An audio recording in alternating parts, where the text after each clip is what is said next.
by rising up. If indeed you second this, yes, I have seen seconded by our brother. Madam Speaker, seconded. Thank you.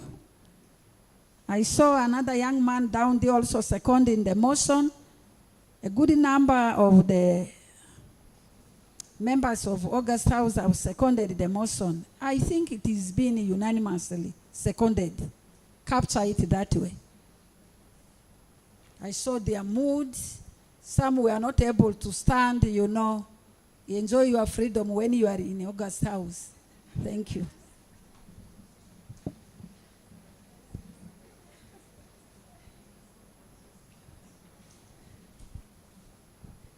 Thank you, Honorable Speaker. The introduction of our brief is the urgency of reform. The Sexual Offences Bill 2024, retabled by Honorable Anna Adeke Ebaju, the necessary response to the evolving nature of sexual violence in Uganda. However, a sexual offences law enacted in 2025 that ignores the internet is obsolete upon arrival. A distinction between online and offline violence is artificial. The harm caused by technology-facilitated GBV violence, which is psychological. Members, do you all have the copies? Yes, continue. Yes, Chairperson. The harm caused by TFGBV, which is psychological trauma, economic ruin, social ostracization, is real and devastating. This policy brief presented to the Women's Parliament of West Nile for TFGBV and digital justice outlines specific legislative amendments to close the gap between the reality of digital violence and the current text of the bill. It also provides a roadmap for operationalizing local ordinances in West Nile to ensure that protection reaches the grassroots level. Number 2 is a legislative amendment to the Sexual Offences Bill 2024. To align Uganda's legal framework with international standards and the African Commission's Resolution 522 on the protection of women against digital violence, the following amendments are proposed. Amendment 1 is to define technology-facilitated gender-based violence explicitly. The current status is that the bill lacks a definition of digital sexual violence, relying on the Computer Misuse Act. A proposed action is to insert the following definition into the interpretation clause, section 2.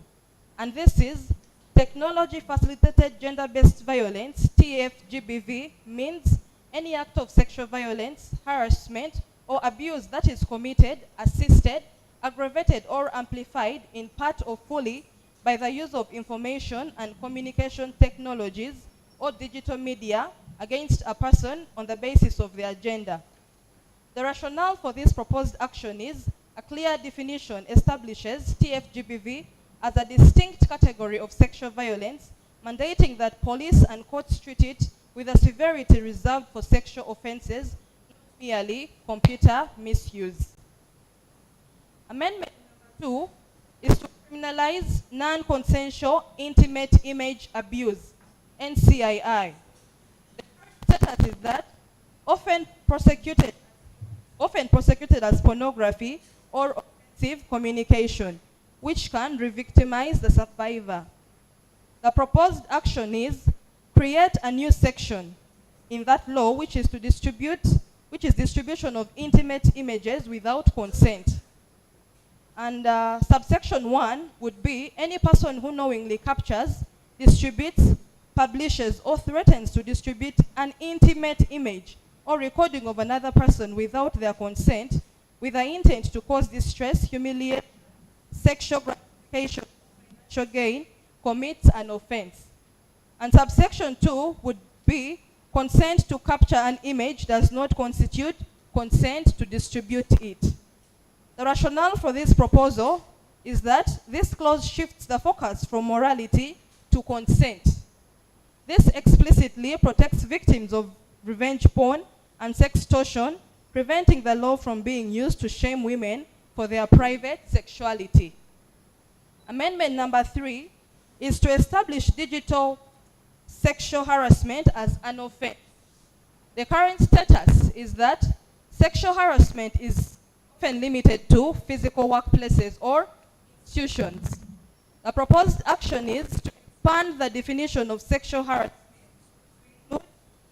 unwelcome sexual advances, requests or sexual favor, or other verbal or visual conduct of a sexual nature transmitted via digital or electronic means, which creates a hostile, intimidating, or offensive environment for the victim. The rationale is it protects women in the digital workplace, for example, market vendors using WhatsApp, and public figures such as journalists, politicians, from the barrage of online misogyny that derives them out of public life. Amendment number 4 is on admissibility and protection of digital violence. The current status is that victims struggle to have screenshots or digital logs accepted as evidence. Viewing such evidence in open court causes re-traumatization. The proposed action is to include a procedural clause ensuring that 1. Digital evidence authenticated by a competent officer shall be admissible. And secondly, proceedings involving sensitive digital evidence, such as intimate images, shall be held in camera, that is private, to protect the dignity of the complainant. Item number 3 is operationalizing city sexual violence ordinance. The Arua City SGBV Ordinance 2024, now undergoing the Gazette process, provides a powerful tool for local enforcement. However, to be effective against digital violence, it must be regulated and enforced creatively. Item number 3.1 is that developing digital market regulations. That women market vendors are harassed via mobile phones used for business. And the recommendation for this is the Arua City Council should issue statutory guidelines for market safety that explicitly list digital harassment, for example, sending abusive messages, non-consensual photography as violation of market bylaws. The enforcement could be that the market committees should be empowered to suspend the trading licenses of vendors found guilty of digitally harassing female colleagues. Item 3.2 is capacity building for local enforcers. The context is local council courts and parish chiefs are the first responders but lack digital knowledge. The recommendation is that we need to integrate the TFGBV modules into the training curriculum for the Arua City Gender Desk and enforcement officers. Partnership. Collaborate with police, child, and family protection unit. Organizations such as IDLO, International Development Law Organization, to train officers in preserving digital evidence. For example, how to document a WhatsApp thread before the evidence is tampered with. Item 3.3 is communicated reporting mechanisms. The context is women fear reporting to police due to stigma. The recommendation is establish a community-based reporting channel through trusted intermediaries.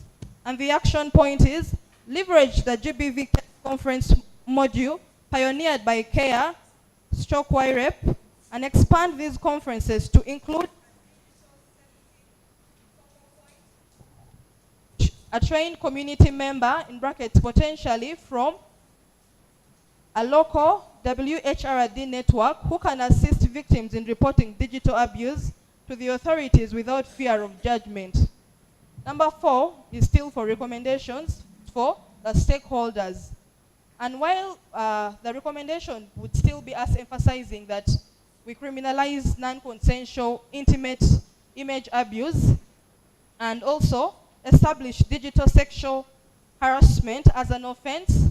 And lastly, we need to push forward for admissibility and protection of digital evidence in court, because in most cases, most of these cases die because we are unable to ably present the evidence in court.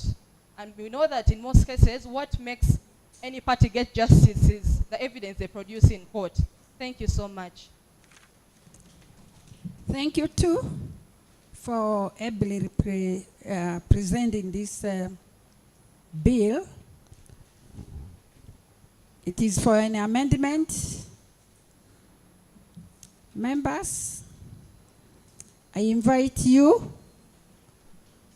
to have debate on this amendment, their clauses. If you think you need to add, maybe the wordings are incorrect, you want to subtract or you want to add, please, you are most welcome. And you move forward to lay it on table.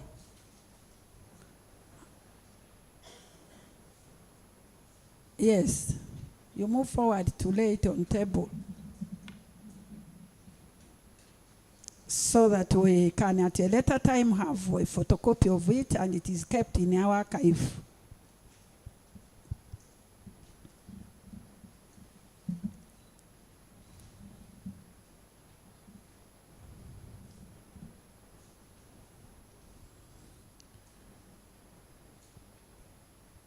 Members, we are time bad. I have just said, if you think some clauses and sections, according to you, they are incorrect, or you want to add wordings, or you want to come up with a different clause, or maybe section, you are most welcome.